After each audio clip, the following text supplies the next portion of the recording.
how to practice yoga of action as well as the end goal of yoga of action.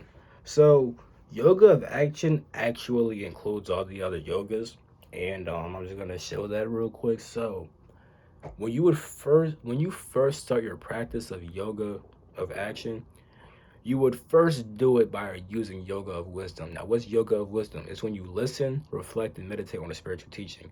So, the teachings that you would get for yoga of action would be about karma, virtue, non-doership, Mott philosophy, how a spiritual aspirant quote unquote should act, you would study how a person who is enlightened acts. You would study like the wisdom text that I'm gonna include and stuff like that. Like, yeah, if you study that shit, you're practicing yoga of action, and you got to reflect on that shit too. So for example, let's say a teaching says like don't steal. Well, there's one reason, the fact that when you steal from somebody, that's some real dickhead shit. They could have really needed that thing. And if somebody stole from you, you wouldn't like that shit. You feel me? Two, stealing implies lack. You feel me? When you steal something, you're saying that I don't have this. You feel me?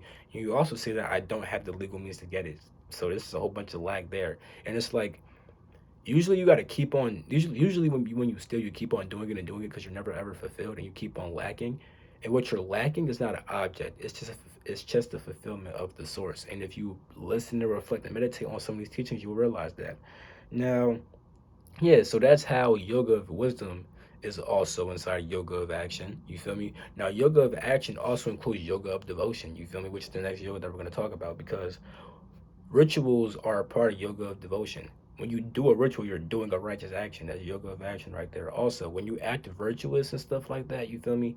That shows your devotion to life. So that's also yoga of devotion and yoga of action at the same time. You feel me? And yeah. Also when you meditate, you feel me? That's an action. Also, if you do life force cultivation yoga, that's doing an action. Also, you feel me?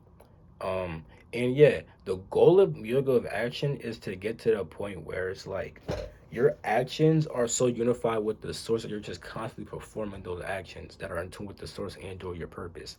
When you get to that point, you don't have to worry about being a righteous person. You don't have to study spiritual teachings anymore. You don't got to study how you quote unquote should act. You just, you understand the philosophy, and then you get in tune with the source and or your purpose, and then you'll naturally have thoughts, emotions, and actions that are in tune with the source and or your purpose, to the point where you don't even need to worry about being virtuous. You're just naturally virtuous by nature.